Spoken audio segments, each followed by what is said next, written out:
Hello students. BSc part first में MGS university में second unit start कर रहे हैं हम, मैक्सिमा एंड मिनिमा।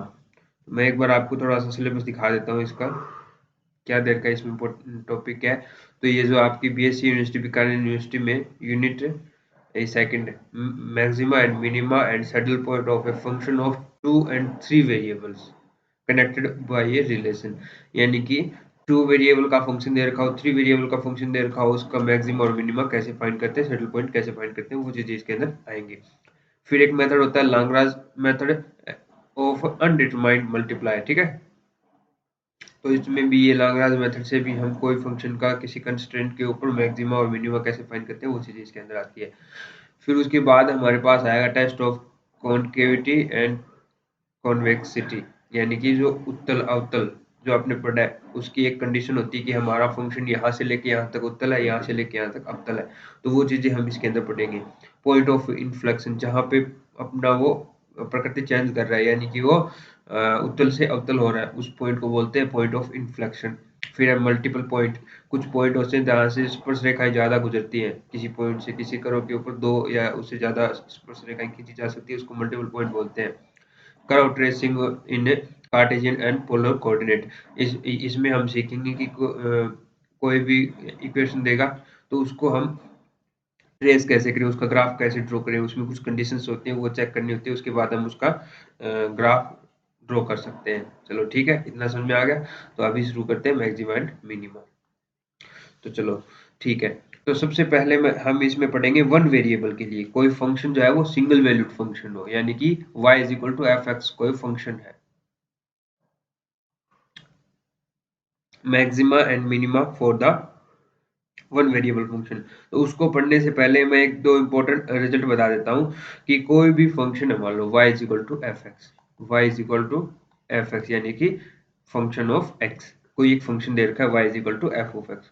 तो यह फंक्शन कब इंक्रीजिंग होगा कब डिक्रीजिंग होगा वो चीजें देखो। तो हम डायरेक्ट डेरिवेटिव पे ही चलेंगे, क्या फंक्शन f या फिर y इज इंक्रीजिंग, या आप भी बोल सकते हो, कोई दिक्कत नहीं है, f is increasing if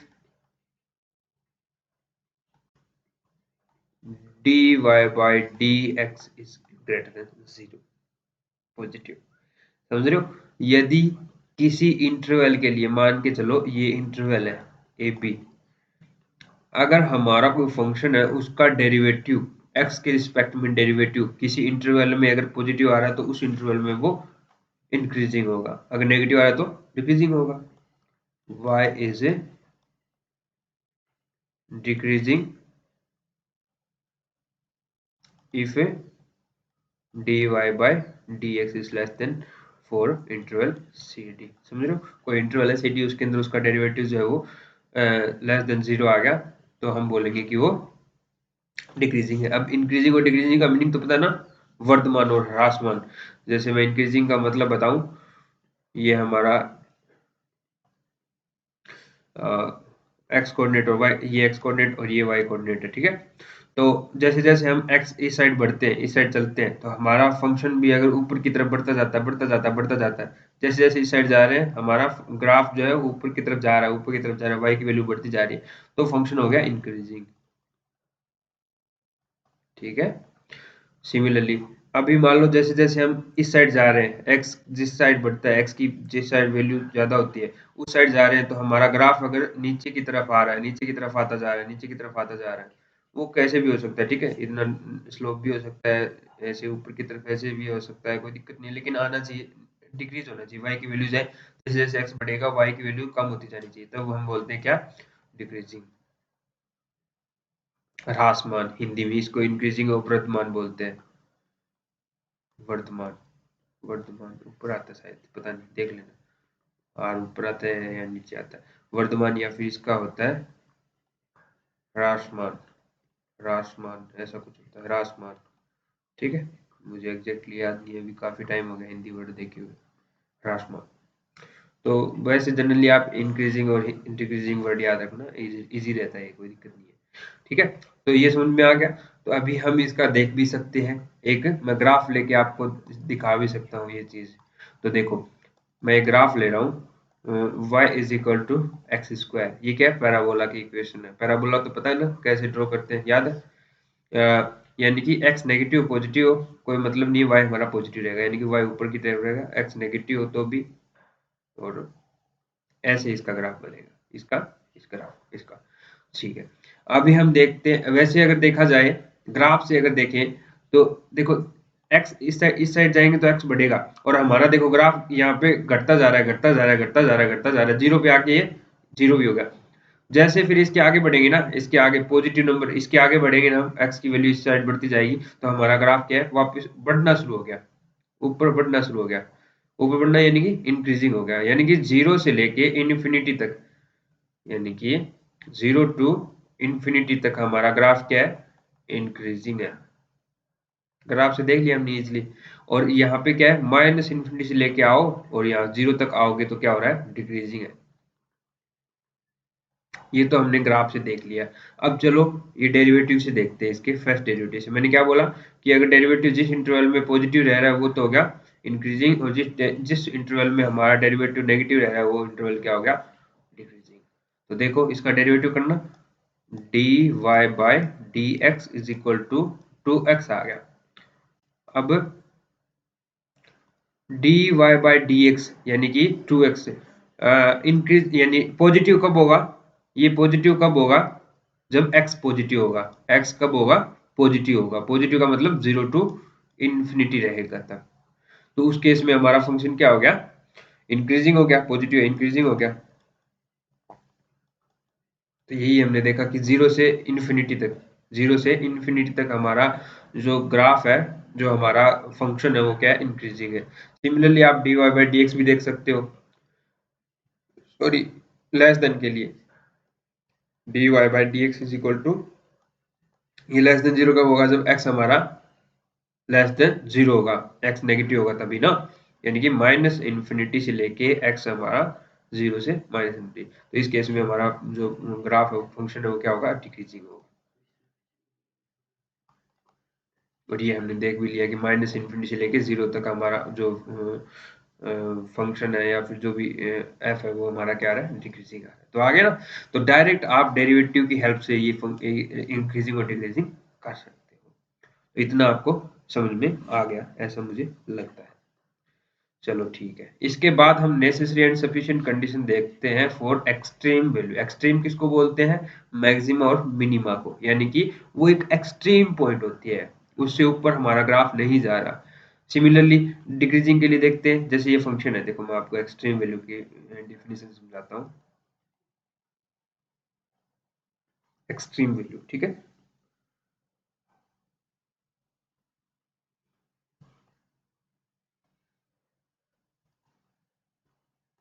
extreme.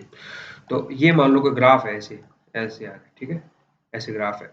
तो अभी देखो एक्सट्रीम वैल्यू जो होगी वो एक तो ये वाला पॉइंट होगा और एक ये वाला पॉइंट होगा, और यहाँ पर भी ऐसे अगर जा रहा है ना, ये ऊपर की तरफ है तो ऊपर जा रहा है, ठीक है, ये पॉइंट भी क्या होगा, एक्सट्रीम पॉइंट होगा। इन तीनों पॉइंट को एक्सट्रीम पॉइंट बोलते हैं। कैसे कि हमारे ग्राफ में इस इसके नेबरहुड में देखना होता है, ठीक है, इसके कुछ थोड़ा से आसपास देखना होता है। इसके आसपास देखें तो ये एक ऐसा पॉइंट है जिसके नीचे हम नहीं जा पा रहे हैं, ये एक्सट्रीम पॉइंट बन गया है ना। सिमिलरली यहाँ है तो ये एक ऐसा पॉइंट है, इसके नेबरहुड में देखे जाए तो इसके ऊपर नहीं जा पा रहे हम, है ना, ये एंड पॉइंट है बिल्कुल, तो एक्सट्रीम पॉइंट बोलते हैं, एंड पॉइंट बोलते हैं, ठीक है। सिमिलरली यहाँ पे देखे जाए तो इसके नेबरहुड में देखें तो हम इसके नीचे नहीं जा पा रहे, है ना, इसके नीचे y की वैल्यूज नहीं आ रही, इसलिए यह पॉइंट क्या एंड पॉइंट है, एंड कर दिया ग्राफ को, ये एक्सट्रीम पॉइंट, समझ रहे हो ना। तो बीच में देखें कोई भी, तब देखो ये पॉइंट मान लेते हैं कि एक्सट्रीम है, लेकिन हम इसके नीचे भी तो आ रहे हैं ना, ये पॉइंट इसके नीचे आ रहे हैं, इसके नीचे आ रहे हैं, इसके नीचे आ रहे हैं, यहाँ आए तो फिर आपको ऊपर जाना पड़ेगा, यहाँ से भी ऊपर थे और यहाँ से भी ऊपर थे, ये लास्ट पॉइंट है, एंड पॉइंट है, ठीक है, तो इसलिए इनको एक्सट्रीम पॉइंट बोलते हैं। ये तो समझ में आ गया एक्सट्रीम पॉइंट की मतलब क्या हो गया, ठीक है। अब जो ये एक्सट्रीम पॉइंट है, इनको ये तो आइदर मैक्सिमा है और मिनिमा है, यानी कि यहाँ पे तो ये क्या है, लोकल मिनिमा बोलते हैं, ग्लोबल एक तो होता है लोकल मिनिमा, लोकल मिनिमा, और एक होता है लोकल मैक्सिमा। और एक होता है ग्लोबल मिनिमा और एक होता है ग्लोबल मैक्सिमा। ग्लोबल मैक्सिमा, वैसे तो आप मेरे ख्याल से सीख समझ गए होंगे क्या मतलब है इसका। अभी देखो एक ग्राफ है, ये ले लो।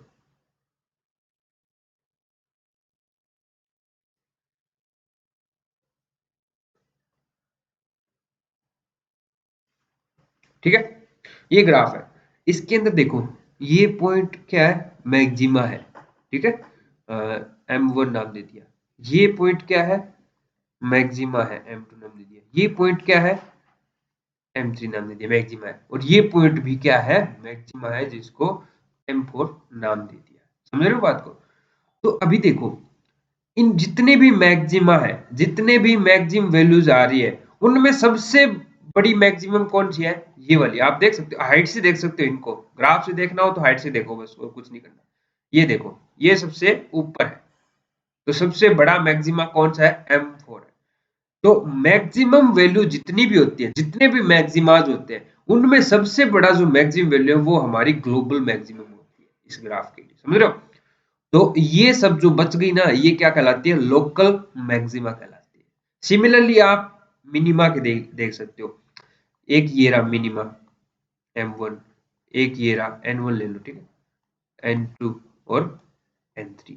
अभी देखो, इनमें सबसे मिनिमम वैल्यू क्या है, सबसे मिनिमा क्या है, सबसे बड़ा छोटा मिनिमा ये वाला। ठीक है, ये सबसे छोटा मिनिमा है। ये क्या है, उससे बड़े है। तो सबसे छोटा मिनिमा जो होगा उसको ग्लोबल मिनिमा बोलते हैं। ठीक है, ये हो गया ग्लोबल। ग्लोबल मिनिमा, ये क्या है, लोकल है। ये भी लोकल। समझ रहे हो ना, लोकल और ग्लोबल का मतलब क्या होता है। चलो ठीक है, इतना समझ गए। अभी ये जितने भी मैक्सिमा या मिनिमा किसी भी ग्राफ के लिए, जिस पॉइंट पे C1 मान लो, किसी भी पॉइंट पे या तो मैक्सिमा मिल जाए या मैक्सिमा या मिनिमम कोई भी मिल जाए। ठीक है, इस पॉइंट पे इसका डेरिवेटिव जीरो होगा। डेरिवेटिव का मतलब होता है स्पर्श रेखा की slope. D y by d x का मतलब होता है स्लोप। ये शायद आपने यूज भी किया हो 12th क्लास में, मुझे इतना आइडिया नहीं है। लेकिन अभी आप इसको नोट कर लो कि d y by d x को हम कोई भी ग्राफ, कोई भी फंक्शन, किसी भी एनी फंक्शन के लिए स्लोप के रूप में काम में लेते हैं। समझ रहे हो बात को। ठीक है, अब d y by d x का मतलब होता है स्लोप, यानी कि वो एम अगर मान लो कोई भी वैल्यू आ गई, दो आ गई, तो ऐसे जा रहा है, ऐसे जा रहा है, ऐसे जा रहा है, ऐसे जा रहा है, कैसे भी जा रहा है। ठीक है, ये स्लोप डिपेंड करती है कि वो कितना डिग्री झुका हुआ है हमारी एक्स एक्स के साथ। तो अगर स्लोप मान लो जीरो आ जाए, स्लोप जीरो आ जाए, तो वो एक्स एक्स के साथ कितना झुका नहीं होगा, वो एक्स एक्स के समांतर होगा। सीधी सी बात ये है, समझ रहे हो बात को। यानी कि स्लोप अगर जीरो आ जाए तो वो एक्स एक्स के समांतर होगी वो स्पर्श रेखा। समझ रहे हो। तो ये C1 पॉइंट है जिसके ऊपर मैक्सिमा मिल रहा है। तो इसके ऊपर स्पर्श रेखा खींची जाए ना, मैक्सिमा या मिनिमा के ऊपर स्पर्श रेखा खींची जाए, तो वो हमेशा एक्स एक्स के समांतर होती है। और अगर एक्स एक्स के समांतर होती है, इसका मतलब इसकी स्लोप जो है वो जीरो होगी, यानी कि जो ढाल है वो जीरो होगी। यानी कि वो एक्स एक्स के समांतर आ रही है, यानी कि d y by d x zero होगा। तो हमेशा ध्यान रखना, कोई भी फंक्शन के लिए जिस पॉइंट पे उसका डेरिवेटिव, सॉरी, कोई भी फंक्शन के लिए जिस पॉइंट पे उसका मैक्सिमा या मिनिमा मिल रहा है, उस पॉइंट पे उसका डेरिवेटिव जीरो होगा। ये रहा। ठीक है, तो यहां से आप लिख लो, the necessary and sufficient condition for the maxima and minima. The necessary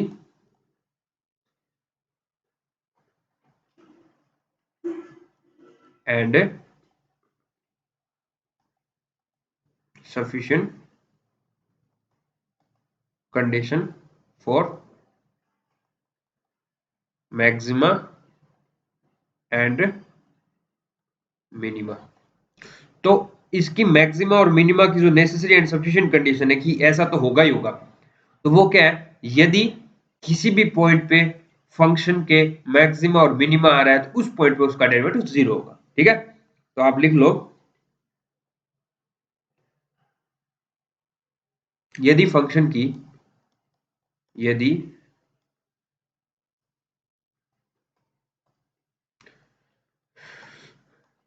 F C is maxima और मिनिमा है,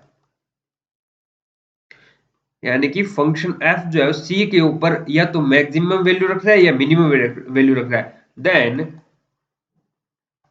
F dash c is equal to 0, ये होगा ही होगा, नेसेसरी है। अगर ऐसा हो रहा है तब भी आप बोल सकते हैं तो मिनिमम हो सकता है, अगर वो है तो आप बोल सकते हो कि हाँ। अब आपको पता करना है कि अब ये तो पता चल गया कि यदि एफ ऑफ सी मैक्सिमम या मिनिमम रख रहा है तो उसका डेरिवेटिव क्या होगा, 0 होगा।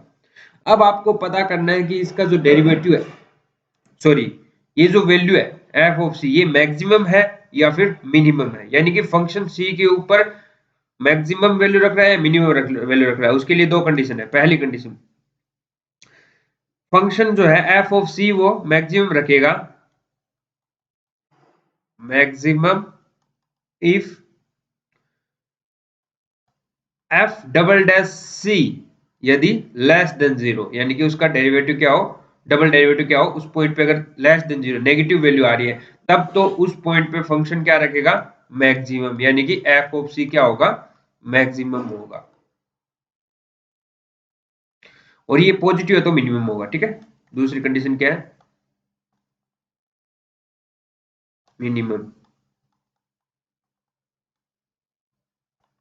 If f double dash c is greater than 0, then क्या होगा, एफ सी इज मिनिमम। तो समझ रहे हो बात को, तो ये इसकी कंडीशन है। अगर 0 आ जाए, एफ डबल डैश सी 0 आ जाए, तब हम कुछ नहीं कह सकते इस टेस्ट की बदौलत, हम कुछ नहीं कह सकते कि उस पे मिनिमम होगा या मैक्सिमम होगा, कुछ नहीं कह सकते। अगर स्ट्रिक्टली लेस देन 0 आ रहा है डबल डेरिवेटिव, तब तो हम बोलेंगे कि मैक्सिमम होगा, स्ट्रिक्टली ग्रेटर देन 0 आ रहा है तब तो हम बोलेंगे मिनिमम होगा। इफ एफ डबल डैश सी किसी सी पे डबल डेरिवेटिव 0 आ रहा है, वी कांट से एनीथिंग, ठीक है, हम कुछ भी नहीं कह सकते, हम कुछ भी नहीं कह सकते। तब हमें ग्राफ को देखना पड़ेगा, उसका और कंडीशन चेक करनी पड़ेंगी, ठीक है। हम मिनिमा मिनिमा और मैक्सिमा का मतलब ये होता है कि ये वाला कोई ग्राफ ऐसे जा रहा है, ठीक है, तो ये पॉइंट है मान लो सी, तो इसके नेबरहुड में देखते हैं कि हमारा फंक्शन जो है वो इससे सी के मतलब एफ ऑफ सी से ग्रेटर देन आ रहा है या नहीं आ रहा, एफ ऑफ एक्स, एक्स जहां पे कहाँ होगा, इसके नेबरहुड में होगा, x belong to neighbourhood of c, c minus delta, c plus delta, यानी कि ये जो सी है, सी के अराउंड एक स्मॉल नेबरहुड बनाएंगे। अगर इस नेबरहुड में जितने भी सी के अलावा वैल्यूज है एक्स, उनके ऊपर अगर फंक्शन की वैल्यू एफ ऑफ सी से बड़ी आ रही है, तब हम बोलते हैं कि ये मिनिमा है, समझ रहे हो, ठीक है।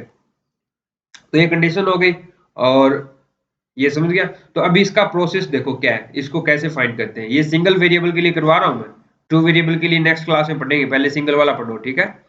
तो देखो, वर्किंग प्रोसेस, वर्किंग प्रोसेस, सबसे पहला काम आपका है कि फंक्शन का डेरिवेटिव कीजिए, ठीक है। सबसे पहले एफ का अवकलन कीजिए, किसके रिस्पेक्ट में, एक्स के रिस्पेक्ट में अवकलन कीजिए, एक्स के सापेक्ष, चलो ठीक है, ये हो गया। और फिर उसका दूसरा काम है, उसको 0 के इक्वल रख लीजिए, एफ डैश एक्स को क्या रख लीजिए, 0 इक्वल, और यहां से एक्स की वैल्यूज निकाल लीजिए, C1 C2 C3 जितनी भी निकल रही है, समझ रहे हो बात को, जितनी भी आ रही है, 1 आ रही है, 2 आ रही है, 3 आ रही है, वो वैल्यूज निकाल लीजिए। अब इन सी के ऊपर वैल्यू चेक करनी है, ठीक है, यानी कि इसका डबल डेरिवेटिव कीजिए, एक्स का जो भी हमारा फंक्शन था एफ, उसका डबल डेरिवेटिव कीजिए, यदि ये ग्रेटर देन आ रहा है फॉर C1 के लिए, अगर C1 के लिए ये डबल डेरिवेटिव ग्रेटर देन 0 आ रहा है, तब हम बोलेंगे C1 is then C1 is minima, है ना, और F of C1 is minimum value, minimum value, समझ रहे हो? अगर किसी मान लो किसी C2 के लिए अगर ये लेस देन 0 आ गया, एफ डबल डेरिवेटिव किसी C2 के लिए लेस देन 0 आ गया, तब हम क्या बोलेंगे? Then C2 is maxima and f of C2 is maximum value. तो ये था इसका वर्किंग प्रोसेस, ऐसे हम फाइंड करते हैं। चलो अभी इसको एक क्वेश्चन करके देखते हैं।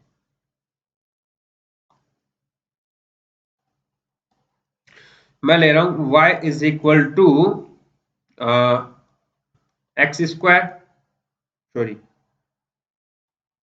एक्स क्यूब प्लस 1 ले लिया। सिंपल मैंने ये एक्स क्यूब प्लस एक्स ले लिया, ये ले लिया मैंने, इतना ठीक है। चलो ठीक है, अभी हम इस फंक्शन के लिए मैक्सिमा और मिनिमा वैल्यू फाइंड करते हैं। कहाँ होगा, क्या होगा? हाँ सॉरी, एक चीज और याद ध्यान रखना, ये जो पॉइंट होता है जिस पे ये जो वैल्यूज होती हैं, इनको क्रिटिकल पॉइंट बोलते हैं। क्रिटिकल पॉइंट जो भी मतलब एफ का डेरिवेटिव कर दो और उसमें जो सी की वैल्यूज आती है, जो एक्स की वैल्यूज आती है, इनको बोलते हैं क्रिटिकल पॉइंट। Critical points. और सैडल पॉइंट किसको बोलते हैं वो देख लो, यानी कि क्रिटिकल पॉइंट जितने भी एफ का डेरिवेटिव करके जीरो किया और जो वैल्यूज आई एक्स की, वो जो क्रिटिकल पॉइंट आया, अगर उनमें से कोई भी क्रिटिकल ऐसा है, ऐसा पॉइंट है जिसके ऊपर ना तो मैक्सिमम वैल्यू मिल रही है ना मिनिमम वैल्यू मिल रही है, तो वो पॉइंट हमारा क्या होगा? सैडल पॉइंट होगा। समझ रहे हो? तो ये अलग से लिख लो,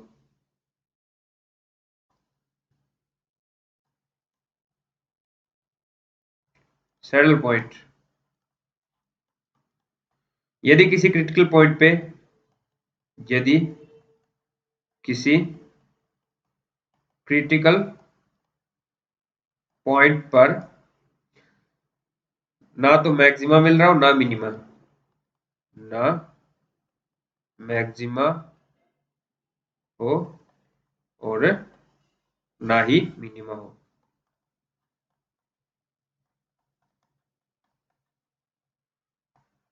तो उसको क्या बोलते हैं? सैडल पॉइंट बोलते हैं। समझ रहे हो बात को? तो ये आप नोट कर लीजिए।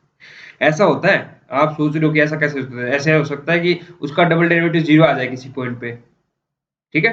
तो हम जरूरी नहीं है कि वो मतलब मैक्सिमम मिनिमा हो, वो सैडल पॉइंट भी हो सकता है। तो उसके ऊपर चेक करना पड़ता है। जैसे मैं करवा दूंगा कोई एग्जांपल, एक्स क्यूब ले लेना, एक्स क्यूब लेके देखना और जीरो है, उसका मैक्सिमा और मिनिमा कौन सा भी नहीं है, सैडल पॉइंट होगा, देख के करना, ठीक है?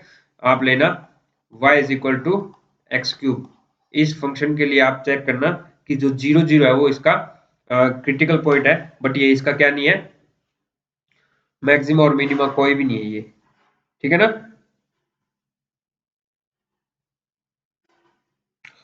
तो अभी ये जो क्वेश्चन है ये सोल्व करते हैं। इसका डेरिवेटिव करो, इसका डेरिवेटिव करोगे तो 3x² plus 1 is equal to 0। तो यहाँ से तो इसकी इमेजनरी नंबर आ गया, तो ऐसे तो हमें मिलेगा नहीं, तो यहाँ पे नेगेटिव कर लीजिए। मैं क्वेश्चन अपनी तरफ से ले रहा हूँ तो ले लो, ठीक है? ये हमने क्वेश्चन लिया, तो इसका वो करो, डेरिवेटिव करो। तो y dash is equal to 3x² minus 1 is equal to 0। तो यहां से x की वैल्यूज निकाल लो, x की वैल्यूज यानी कि क्रिटिकल पॉइंट निकालो। तो क्रिटिकल पॉइंट क्या होंगे? Critical point